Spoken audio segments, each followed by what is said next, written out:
வணக்கம் மக்களே, சற்று முன் வெளியான மகிழ்ச்சி தகவல். கேஸ் சிலிண்டர் உள்ளவர்களுக்கு பார்த்தீங்கன்னா 50 லட்சம் ரூபாய் வந்து கிடைக்க போகுது. எல்லாருக்குமே இந்த அமௌண்ட் கொடுக்க போறாங்களா, இல்லைன்னா ஒரு சில பேருக்கு தான் தர போறாங்களா? கேஸ் சிலிண்டர் உள்ளவர்கள் அனைவருமே இதற்கு தகுதி வாய்ந்தவர்களா இல்லையா? எப்படி இந்த 50 லட்சத்தை பெறணும் அப்படின்ற மொத்த தகவலை தெரிஞ்சுக்க வீடியோ கொஞ்சம் கூட ஸ்கிப் பண்ணாம பாருங்க. அப்பதான் என்ன சொல்றோம் அப்படிங்கிறது தெளிவா புரியும். எப்படி வந்து அந்த 50 லட்சம் நம்ம வாங்கலாம்ங்கிறதும் சொல்லப்பட்டிருக்கு. வீடியோக்கு போகிறதுக்கு முன்னாடி ஃபர்ஸ்ட் டைம் இப்போ தான் நம்ம சேனலை பார்க்குறீங்க அப்படின்னா மறக்காமல் ஒரு லைக் பட்டனை தட்டி விட்டுருங்க. அப்படியே ஆல்ரெடி பார்த்துட்டு இருக்க வியூவர்ஸாக இருந்தால் மறக்காமல் கமெண்ட் பாக்ஸில் என்றதை சொல்லிட்டு போங்க. இப்போ வாங்க வீடியோக்குள்ளே போயிடலாம். கேஸ் சிலிண்டர் உள்ளவர்களுக்கு பார்த்தீங்கன்னா மத்திய மற்றும் மாநில அரசுகள் ரெண்டு பேருமே வந்து நிறைய வந்து சலுகைகள் கொடுத்துருக்காங்க. அந்த விதத்தில் மத்திய அரசின் ஒரு திட்டமாக பார்த்தீங்கன்னா உஜ்வாலா கேஸ் சிலிண்டர் திட்டம் சொல்லி இலவசமாக கேஸ் சிலிண்டர் வழங்கி மானியம் வந்துட்டு 300 ரூபாயிலிருந்து 500 ரூபா வரையும் வந்து கிடைச்சிட்டு இருக்கு. இந்த நிலையில பாத்தீங்கன்னா மேலும் கேஸ் சிலிண்டர் உள்ளவர்களுக்கு 50 லட்சம் வந்து கொடுக்க போறதா சொல்லி இருக்காங்க. அது யாருக்கு என்ன அப்படிங்கிற தகவல் என்ன சொல்லி இருக்காங்க அப்படின்னு பார்த்துடலாம். நாட்டில் பெரும்பான்மையான மக்கள் தற்போது சிலிண்டர் எரிவாயு இணைப்பை பயன்படுத்தி வருகின்றனர். ஆனால் சிலிண்டர் எரிவாயுவிற்கான ரூபாய் 50 லட்சம் காப்பீடு பற்றி பலருக்கும் தெரியாத நிலை உள்ளது.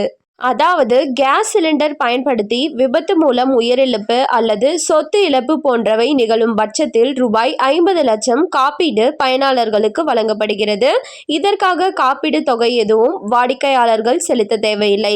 இலவசமாகவே காப்பீடு வழங்கப்படுகிறது. இந்த காப்பீட்டு தொகையை பெறுவதற்கு சில நிபந்தனைகள் விதிக்கப்பட்டுள்ளது. அதன்படி சிலிண்டர் பைப், ஸ்டவ் மற்றும் ரெகுலேட்டர் போன்றவை அனைத்தும் ISI முத்திரை உள்ள நபர்களுக்கு மட்டுமே இழப்பீடு தொகை கிடைக்கும். மேலும் விபத்து நடந்து 30 நாட்களுக்குள் வாடிக்கையாளர்கள் தனது LPG நிறுவனம் மற்றும் காவல் நிலையத்திற்கு விபத்து குறித்து தெரிவிக்க வேண்டும்.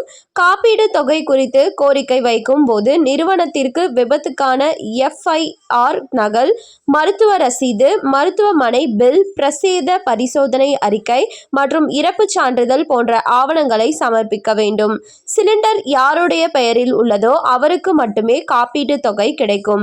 இந்த நிபந்தனைகளை பூர்த்தி செய்துள்ள நபர்களுக்கு மட்டுமே ரூபாய் 50 லட்சத்திற்கான காப்பீட்டு தொகை வழங்கப்படும். என்ன சொல்லியிருக்காங்கன்னு பார்த்தீங்கன்னா சிலிண்டர் உள்ளவர்கள் அனைவருக்குமே இந்த காப்பீட்டு தொகையானது வழங்கப்படும் இருக்காங்க. அதுவுமே ISI முத்திரை யாரோட சிலிண்டர் இல்லைன்னா கேஸ் ஸ்டவ் இந்த மாதிரி எதில் இருந்தாலுமே இந்த தொகையானது வழங்கப்படும். ஏதாச்சும் விபத்து ஆச்சுன்னா அப்படின்னு சொல்லியிருக்காங்க.